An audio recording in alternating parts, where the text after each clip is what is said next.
Welcome to the Relationship Series podcast. My name is Ankush, Jain, and each episode I'll be speaking to a different state of mind expert on the subject of relationships. Enjoy. Welcome to episode 33 of the Relationship Series. This episode I'm joined by my colleague Annika Hurwitt, who is a PhD.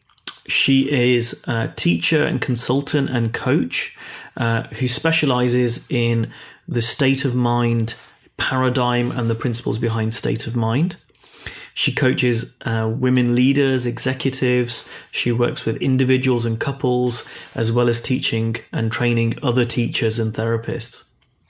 She's the founder and president of Awake Presents and Optimal Women's Leadership.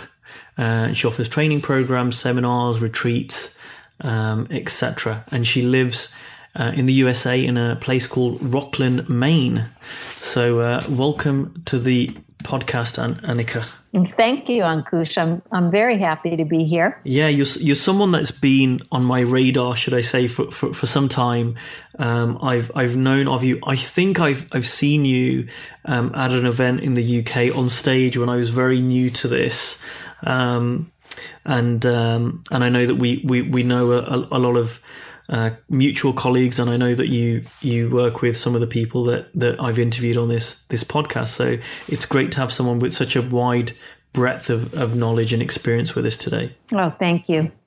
So just for people that perhaps haven't heard of you or don't know you, could you tell us a little bit about, or actually a lot, if you like, about your background? How is it that you became an expert in this field, and really what have you learned about the mind and relationships along the way? Oh, I'd love to. And it's funny that you should ask that, Ankush, because in fact, I came to study this understanding, the principles behind state of mind, about 23 years ago, when I was struggling with a relationship. So it's kind of a good story to begin with. I was actually struggling with how do you make good decisions? I was trying to decide at the time whether to accept a marriage proposal, and I felt really lost as to what thinking I could trust in terms of making a major decision like that. And I would ask my friends and fellow psychotherapists, and everybody had a bunch of techniques that they would suggest I try out. And, like come up with the pros and give them like a numerical rating, and then the cons and give them a numerical rating, and then, add up the pros and add up the cons and see which wins. And I remember thinking, I wouldn't make a big decision like this based on a technique like that. It just seems too arbitrary. It doesn't seem fundamentally trustworthy. And I was talking with a friend about it, and she told me there were some people coming to town who were going to offer this seminar on something called the 3 principles and state of mind. And I said to her, if it's anything to do with psychology, it's not going to help me, because I'd studied psychology thoroughly, both traditional and non-traditional so-called spiritual psychologies. And there wasn't anything in the field that actually addressed something as fundamental as thinking you can trust and how to make decisions that you can really get behind. So she said, I think you should go, you'll get a lot out of it. And I thought, well, I just decided to go. And it was there that I was introduced to these principles and this fundamental understanding of state of mind, how the mind works. And at that point, I had been looking for the link between psychology and spirituality for a long time, close to 20 years. And I had concluded that it didn't exist. And when I went to this seminar, I knew that I had found that link, because I could tell by the way the presenters were being, their state of being, how they were teaching, how they were relating to each other, that they had a fundamental sense of presence without being in a state of meditation or without practicing yoga or working out. They were just being there and teaching for 3 days from a state of mental presence. And that had been what I had been seeking all those years. And I could also tell that they were unusually happy people, which is very appealing in itself, but is somewhat unusual with psychotherapists who tend to be a bit serious. And actually, this was George and Linda Pransky and Dick and Bettinger. And George and Linda, as a married couple, seemed very much in love and having a great time. You know, they were having fun, they were joking. Something very unusual in the field of psychotherapy is to see couples having a good time. I hate to say it, but it's true. And so I thought, well, I was actually leaving the field of counseling at this time after 10 years. I'd gotten a doctorate in psychology and narrative psychology, and I was going to go back to my original love, which was stories and literature, and I was going to work in the field of storytelling. And I thought, well, I'm going to learn this for me because I want to be a happier person, and I want to have better relationships, in addition to wanting to be able to trust this fundamental capacity for good decisions. And then I'm not going back in the field. I'm just going to learn this for me. And when I'm a happier person and I have better relationships, I'll go back to working in with narrative work and storytelling. So how long at this stage had you been working in counseling or helping other people in that field? 10 years. Oh, wow. Okay. So you'd been around it for 10 years and then you'd heard something and you're like, okay, I'm leaving it now, but I might learn this for myself. Exactly. I'm going to learn this for myself so I can be happier. And that's what happened. I started learning some really fundamental truths about how the mind works, and I became a happier person. I became more lighthearted. I didn't take things so seriously that I didn't need to take so seriously. I stopped working overtime psychologically, which is what I was doing and what most psychotherapists do. I was either, analyzing my thinking or worrying, and then I would meditate in order to get breaks and to get relief from the stress that all this overthinking was causing me, or walk in nature. And all of the thinking would settle down. And then when I was not meditating or doing yoga or walking in nature, I would fire up all this over-analysis and all this worry and become very stressed again very quickly. And that was the mental and emotional roller coaster that I lived. And when I learned this, I found the link between my, let's say, spiritual self, the part of me that connects to a wisdom greater than our own, and allows common sense and wisdom to flow into my mind. I found out that I could keep that link between that part of my psychological functioning and the more personal, analytical part of my psychological functioning. That link could be open all day long. I didn't have to just open it when I meditated. And that changed everything for me, Ankush. I just found that I relaxed. I began to benefit from this wisdom that's built into life. I began to let it run the show a lot more. I learned how to trust my decisions because I could recognize when I was in higher quality thinking and when I wasn't. And my relationships improved enormously. So have you got any stories? I love hearing personal stories from people that I'm interviewing about what actually shifted, what changed, and whether you had examples of that. Yeah. Well, I remember actually with the same gentleman who I had been trying to decide whether to marry, and I decided not to marry. But we all imprint on the thought patterns of the people around us growing up, whether it's our parents or our, teachers or people we look up to. And there was a fair amount of, I would say, ignorance in my family about how personal relationships worked. And when things went wrong, I would say a certain amount of ignorance about how to resolve things in a way that wasn't combative. So I think I grew up with fear about relationships, particularly conflict, and having to get through issues, so to speak, because I didn't have good role models for it.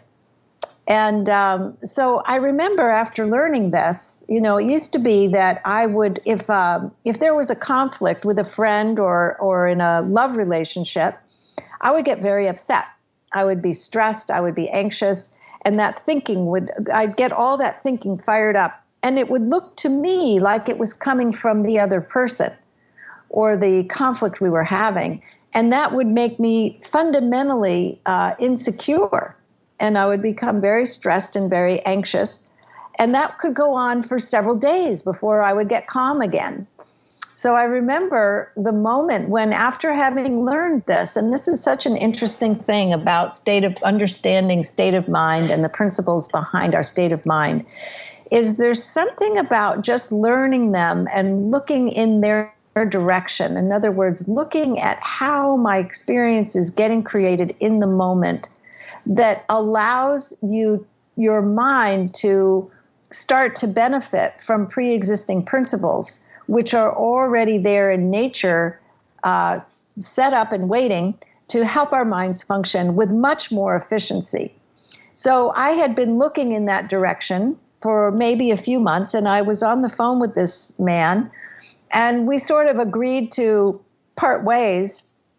And I remember the thought coming into my head that, this was an upsetting event. And I felt all that upset start to build up in me, which would normally be the beginning of something that would go on for several days, as I've said.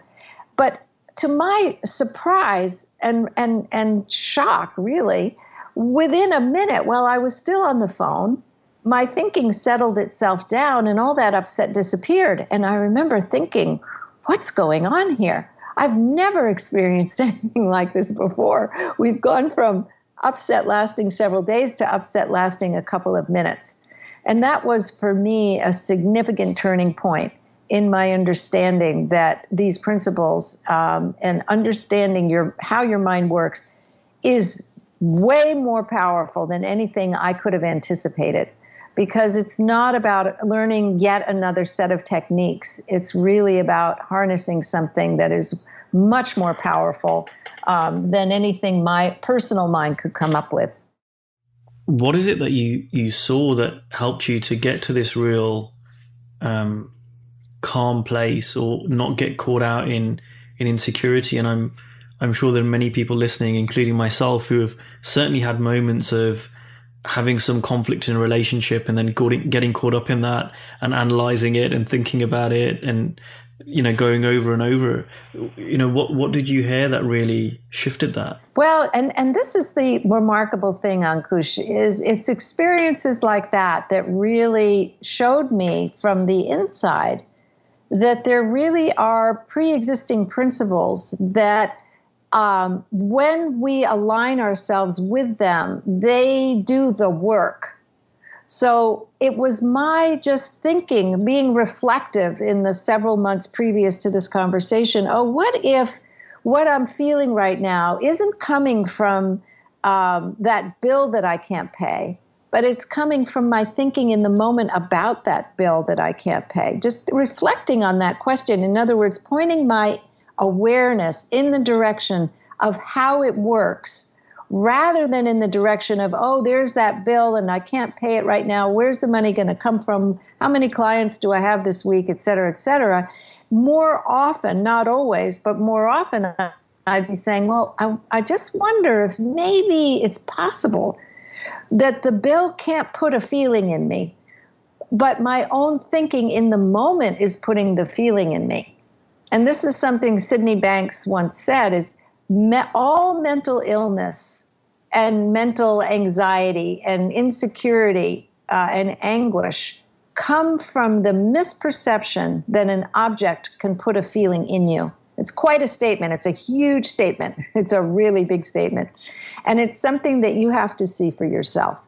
But just in reflecting on it, so what if my anxiety that I'm experiencing right now isn't coming from my conversation with this man, but it's actually coming from my thinking in the moment about my conversation with this man? Just that reflection takes my awareness away from all the thinking I would normally do when it looks like it's the conversation or the person putting the feeling in me. If it looks like it's the conversation, the content of what we're saying to each other that's putting the feeling in me, I'm going to become insecure because I'm not on solid ground. It's not true. There's never an instance where a person or a word or a thought a thought can, a word or a conversation, anything outside you can put a feeling in you. It's just not true. And when we're on shaky ground psychologically, we become insecure, Ankush, in the same way that when we're on shaky ground physically, we get insecure. You know, when you're out of alignment with gravity, you instantly know, I'm on insecure footing. I need to get back in balance. Why is that? Because it's built into us to have instincts about when we're not on solid ground. Why? I don't know. Maybe because there's an evolutionary intelligence behind nature that wants the human race to survive and keep evolving. So there's instincts built into us when we're on shaky ground. Same deal psychologically. When it looks to me like the conversation or the fight with someone can put a feeling in me, I'm on shaky ground because it's factually inaccurate. What would you say to someone who says, what if this is just denial? And I wouldn't say this, but I'm just thinking I've had other people say, well, if you just think it's just your thinking all the time, then are you denying reality? And how is what you're saying, how's what I share, how is that different to just thinking happy all the time and not worrying about things and denying what is reality? That's a great question. And, you know, what I say to people, Ankush, is try it out for yourself. And you'll see there's nothing in what I'm saying that's denying reality out there. So in other words, there's nothing in what I'm saying, for example, that is saying we're not having a fight. I'm not saying that. I'm saying that my feelings can only come from one place, which is my thinking in the moment. When I realize that, what happens, Ankush, is I start to have mental calm and presence, which is then the foundation for mental clarity, so that I can get back in the game with the fight or the conflict with more intelligence at my disposal. So I'm in no way saying the bill doesn't exist, the fight doesn't exist, any challenge doesn't exist. What I am saying is, on different days, when I wake up in a different mood, I have a different experience of any of those realities out there that do exist. Because I wake up on the wrong side of the bed, they look like impossible situations, and I have no mental clarity and no good way to deal with them. I wake up on the right side of the bed and they look like just, normal part of life, or maybe even opportunities, because I'm in a mentally present state of mind. I have more intelligence at my disposal, and I see an opportunity in a challenge. And this is something that we all experience, whether we're introduced to this understanding of state of mind or not. We all experience this as we go through life. It's just much more random before you understand how the mind works. Once you start to understand how the mind works, you catch yourself getting on the wrong side of the bed, and you realize there's a science behind that you can understand, and that you're just fundamentally out of joint with how life works, and that you can look in the direction of how life works and get back on the right side of the bed. So it shortens the days where we're out of joint with life.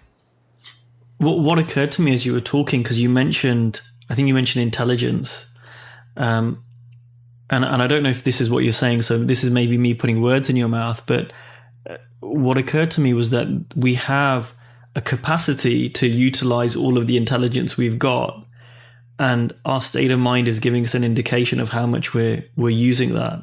Yes. Oh, that's a beautiful way to put it. That's exactly right. You know, I was talking just before this time we're having together with a client, and she said, you know, that yesterday she was just out of joint with life, and so she kind of put herself on the bench. She just watched television, you know, because she could just tell she was out of the flow, and you know, nothing was going right. And I said, well, there was a lot of wisdom in that. You just benched yourself, you know, take yourself out of the game when your perception is not aligned with life in a way that's going to benefit you. And this is quite different to, and I wonder if you shared this differently with your clients before in the 10 years you were a counselor, because I hear a lot elsewhere about, you know, couples need to communicate, relationships we need to communicate, but I've not really heard anywhere else people talk about state of mind in that. And so what you're saying is, well, bench yourself, or, you know, put yourself aside, because maybe it's not a great time to communicate when you're upset or angry or knowing you're in a bad mood, right? Oh, yes. And I would say that's one of the biggest contributions that understanding state of mind does for people in relationship.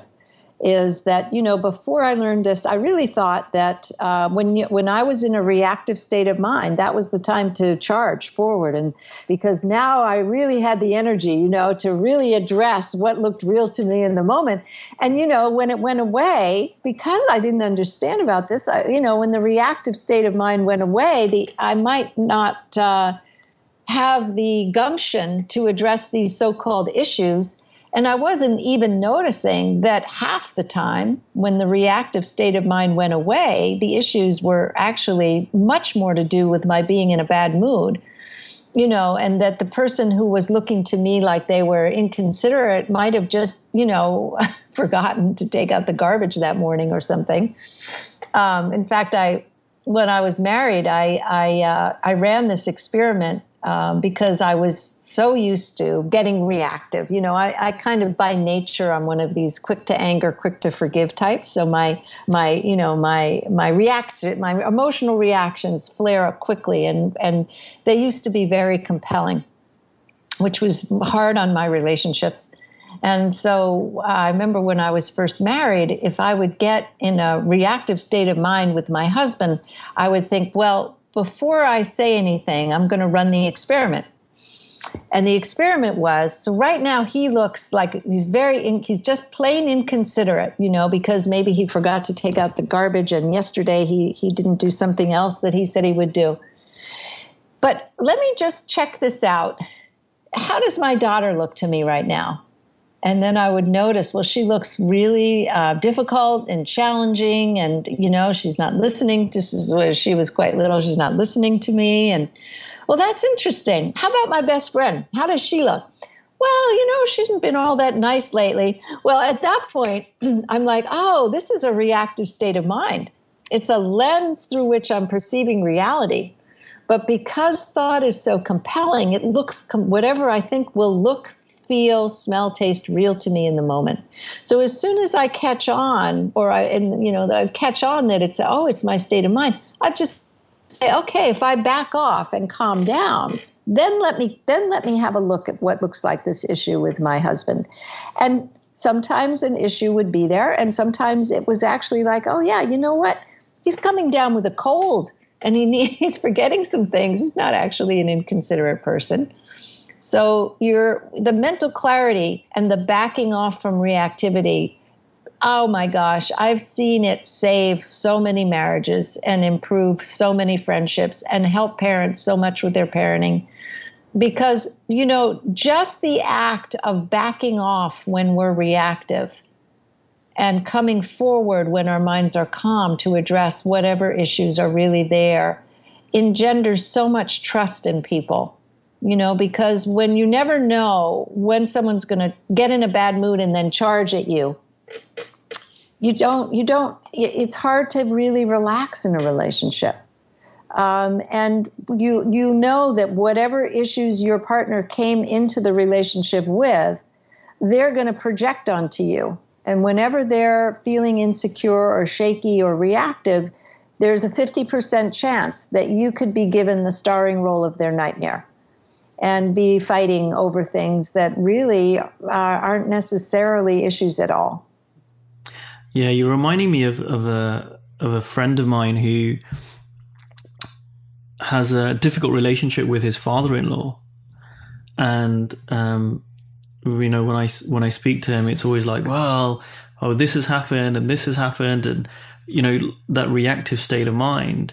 And it was really interesting because I once caught him in a really good mood, and he was in a great place, and then I don't know, something had happened, and I asked him about his father-in-law, and he said, you know what, he's a really good guy, and he gave us some financial help when we were buying our house, and he's actually not too bad. And it's so funny how we can see the same people so differently.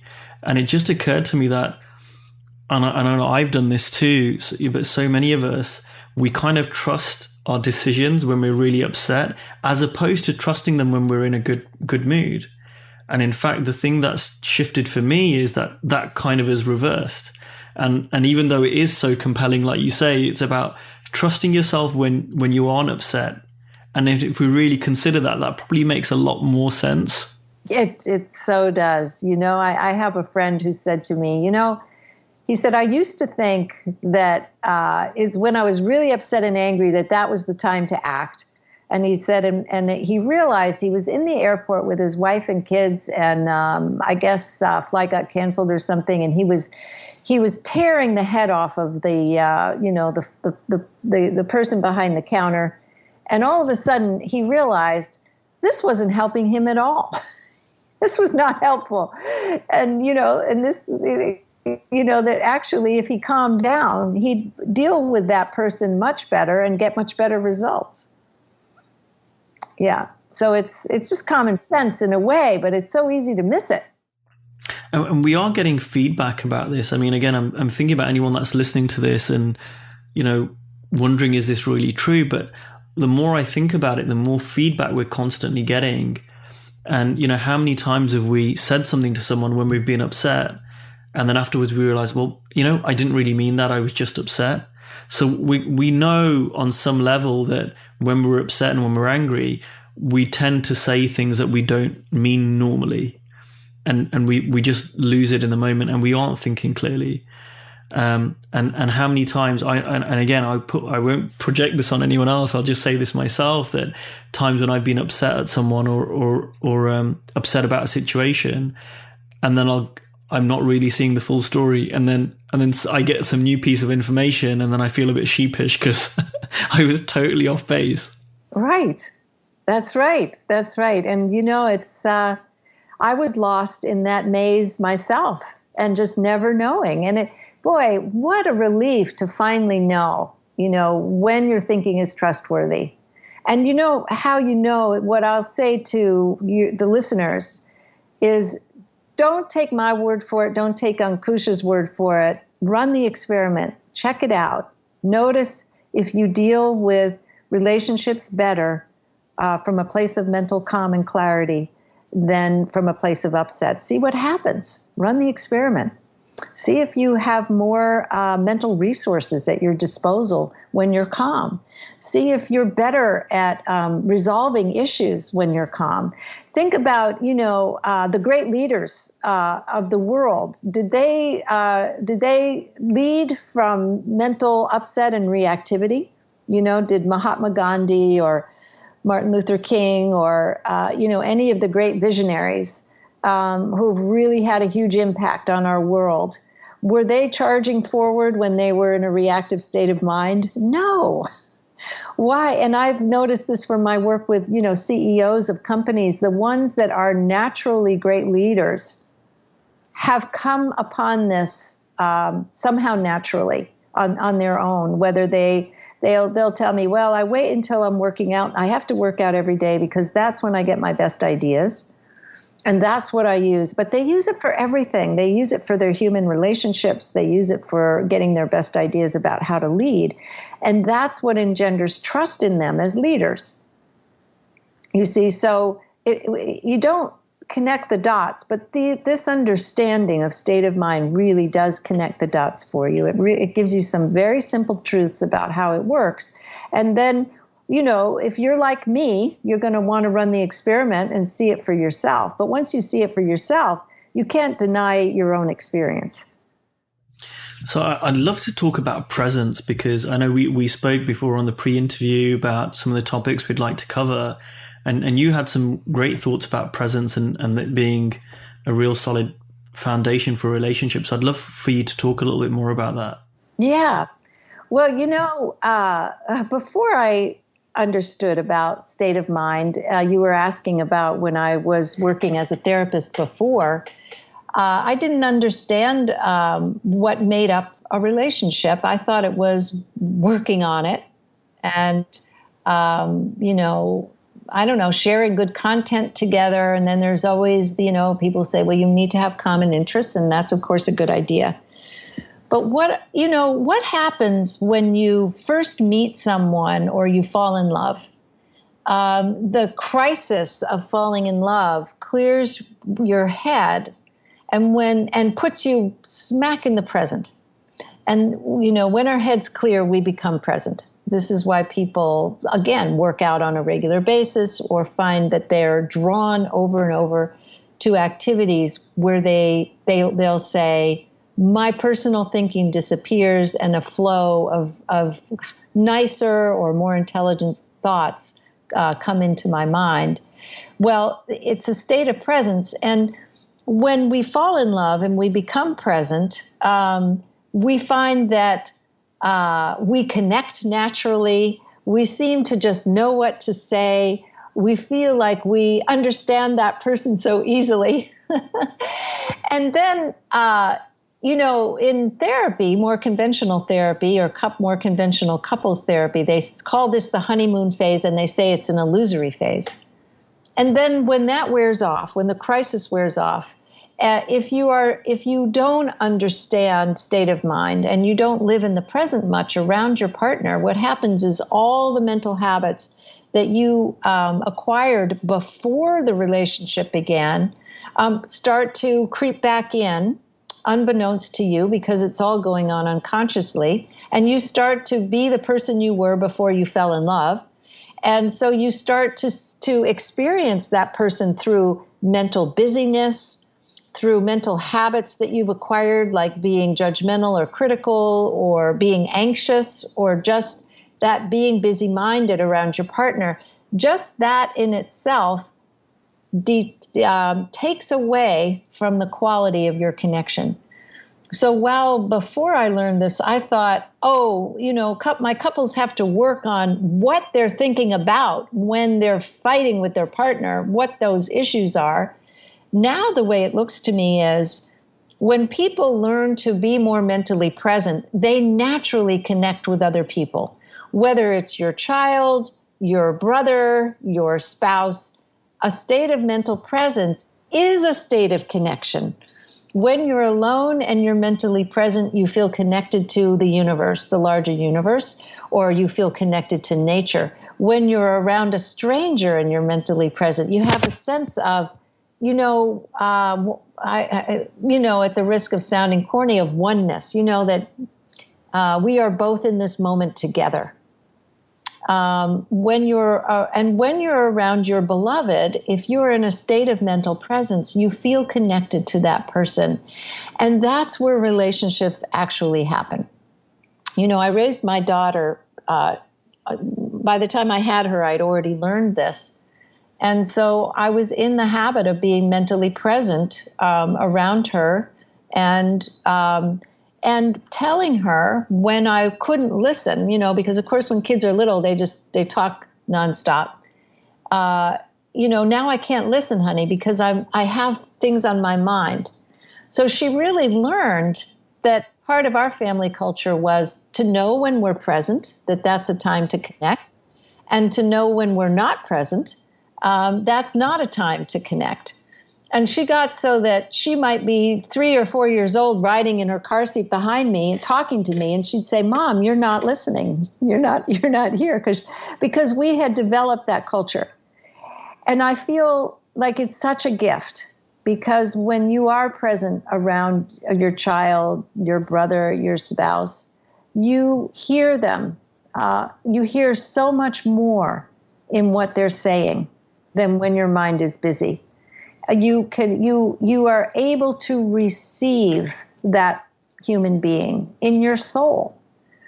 And when you're not present, there's a feeling of kind of being gypped, like whomever you're around is not really there for you. They've got other things on their mind. You're not important enough for them to really receive you. So I can't emphasize the gift of presence enough, that it's really what allows us to connect with another human being. It's a gift that we offer other people, is our total, I used to call undivided attention, but it's really beyond that. It's really having nothing on your mind, so that you enter the present moment together. And from that entering the present moment together, you have a sense of deep connection and love. You said before that you used to meditate, and I think a lot of people would say that they get to this place through meditation. Do you still meditate? Is that something you do alongside this? Is it the same thing we're talking about? How does that all relate to this? Well, that's a great question, Ankush. You know, Sydney Banks, who's the man who had the awakening and realized the principles behind state of mind, used to say that, understanding this is like being in a state of meditation all the time. And I find that that's true, because meditation is really, you might say, reflecting on how life is working in the moment. And so I don't meditate formally the way I used to. Most of the time I don't, because most of the time I find that my mind is much quieter than would give me the desire to meditate. And that I often feel like my mind drops into a state of quiet that's deeper than where it used to go when I meditated. However, I think what happens for those of us, who have become deeply acquainted with state of mind and how it works, is that you naturally recognize opportunities in life to allow your mind to drop thought and fall into a state of meditation without using techniques, because our minds are actually designed to drop thought whenever we allow them to. And most people aren't aware of it. I wasn't aware of it, in spite of the fact that, just like men who play golf regularly, in order to have quieter minds, I would meditate or walk in nature, and so my mind would get quieter. But I never really connected the dots and realized that my mind would drop thought whenever I allowed it to. So now I get in the car and I don't have to think about anything. So I allow my mind to drop thought, and I enjoy the silence and see what comes to me in that silence. That's a very different approach, I'd say, to presence than I'd say the vast majority of teachers and therapies and approaches out there. Yeah, I think that's really, really true. And again, what a gift to realize, it's already built in. Our minds will drop thought whenever we allow them to. How about if I allow it to happen when I'm cleaning house? How about if I allow it to happen when I'm cooking? How about if I allow it to happen whenever I'm around my loved ones, so that I'm in a state of presence around them? So many aspects of life can become touchstones for letting your mind drop into quiet. I also want to touch on raising teenagers, because it's something, again, we spoke about before. And you had a few things to share about that, and I'm sure there are some people who have teenagers in their life, whether their own or nieces and nephews or cousins, etc. And could you share a little bit about how? Because I'm sure that's an area for those who do have teenagers in their life that they'd love to be able to have a better relationship with them. Yeah, I have a 15-year-old, and I'm often asked this question. It's almost like teenagers are their own species. It's so interesting. I mean, I observe in my daughter that she changes just constantly, and and I think part of the teenage journey is the necessity to push your parents away so that you can individuate and find yourself. And at the same time, you need them around because you're not yet you're not an adult. You're not ready to take care of yourself completely. And so it's a confusing time for the teenager, and it's a confusing time for parents unless you understand that that's what's going on. That your child's mind is going to be changing constantly. So again, the more presence that you bring to your teenager, the better. The less you let their upset you, because they're going to be upset in one moment and fine the next. And that's just the nature of how thought works. It's going to bring you upsetting thoughts and you'll feel upset, and then they'll clear and you'll be fine. And when we know this about our younger children, but when they're teenagers, there's more at stake. They're semi-adults, and maybe there are so many teenagers today, particularly girls, develop eating disorders, or they start practicing self-harm, or they're imprinting upon the role models around them, and you think, oh my God, if they imprint on that rock singer, what's going to happen to them? So it's the more you as a parent understand about state of mind, that the more you model your own capacity to get over upset easily, to not be upset about being upset, the more faith that you develop in your mind's ability to right itself, no matter how far over it tips. Your children, your teenage children, pick up on this. Even though they don't act like they do most of the time, they are picking up on everything. The happier you are, the more positively that impacts them, even when they're miserable. And I know this again through the proof. My daughter's was bullied quite a bit in several different schools, and she went through some really hard times. And there were times when I felt like nothing I was, modeling for her was impacting her. And also teaching her, because the other aspect of teaching teens or helping your teens or parenting your teens is learning to find teachable moments and slip in what you've learned about state of mind. And I mostly do it through talking from my own experience rather than trying to teach her directly, because I find that if I'm just in the car with her and I say, I got really angry the other day. This guy cut me off in traffic and I got really angry. Oh, and then I remembered, a car can't put a feeling in me, only my own thinking in the moment. And my mind cleared itself, and I was able to, get over it in a minute instead of an hour. That was so great. So you slip in stories like that. And again, it may not look like they're listening. It may not look like it's helping, but I'll guarantee you all of it is what you live and what you share, because your child, your teenager you'll find, whether it's a week later or a year later, you'll see the fruits of your efforts. They'll come back to you and they'll start showing you the positive impact of what you've been modeling and what you've been teaching. Thanks for that, Annika. And that pretty much brings us up to time. It's absolutely flown by today, and thanks for covering so much with us today and sharing some of your own stories. If people wanted to learn more about the principles behind state of mind and specifically get hold of you, how might they do that?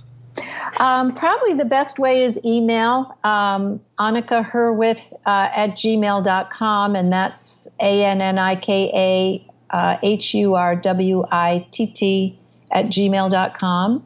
And I have been having trouble with my email lately, so occasionally I'm going to get that straightened out next week. But you can also go to my website, awakepresents, presents.com, and my telephone is area code +1 for the United States, 508 687-9946.